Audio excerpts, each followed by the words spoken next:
With the world, being all upside down, and there's so much panic everywhere with coronavirus spreading. What are your views on it? How can yoga help us in such a situation? Well, one of the things that we keep hearing in the media is that we should not panic. We should stay calm. We should also wash our hands, and we should, keep distance from people. And if we're feeling not well, we should stay at home and self-quarantine. All the things that we see. But one of the first things that everyone says, from the CDC to the specialists, is don't panic. And so yoga is good for that, because when we're feeling like anxiety and stress, yoga helps to calm all that down. And also, if you continually go into a state of panic every day over very small things, then your nervous system starts to perceive threat everywhere around you.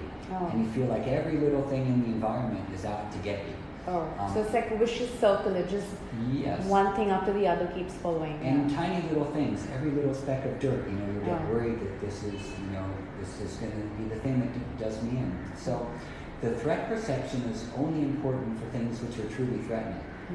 But we don't want to begin to go into a panic where we see that every little single thing is a threat to our existence. That's not healthy for the nervous system, because it's releasing hormones and different types of chemicals which are going to get us into a cycle of inflammation.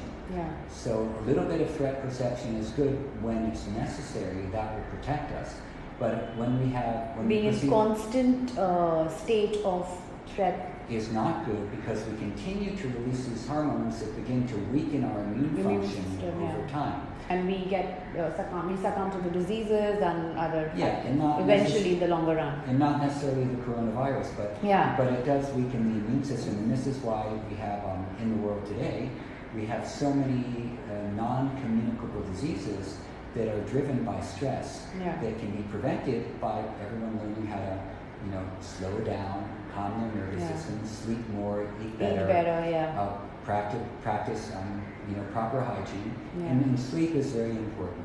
So when it comes to keeping our nervous system balanced and resilient and supporting the natural immune function of the body, it's good to make sure we get enough sleep, do a little bit of exercise, do some meditation every day, and contemplate, about our perception of threat, and learn what it feels like to down-regulate.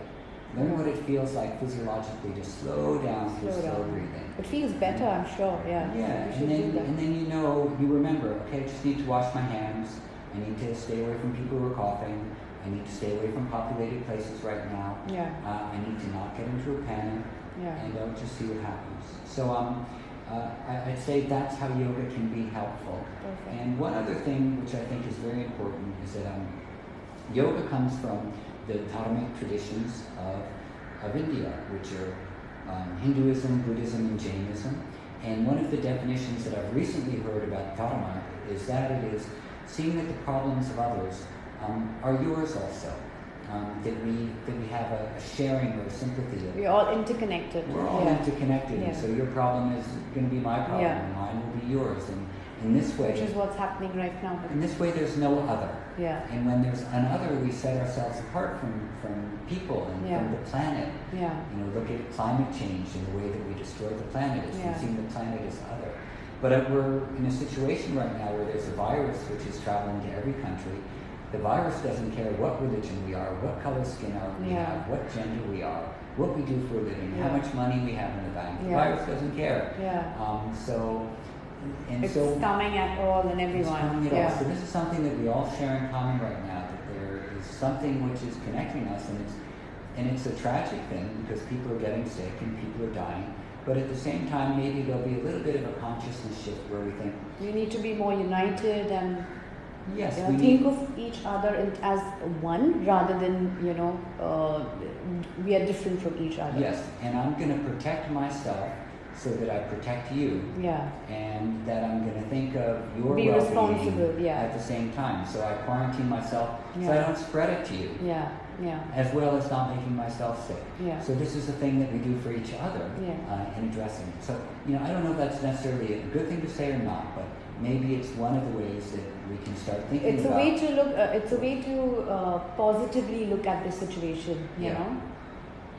or an outcome of it might be that, to really recognize that I'm going to wash my hands so I don't get myself sick and so I don't infect you also.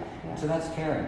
And the world needs more caring. More caring, definitely. Because it's not, in great shape right now. So a little bit of caring, a little bit of calm, a little bit of love for all beings. A lot of prayers actually. And prayer helps.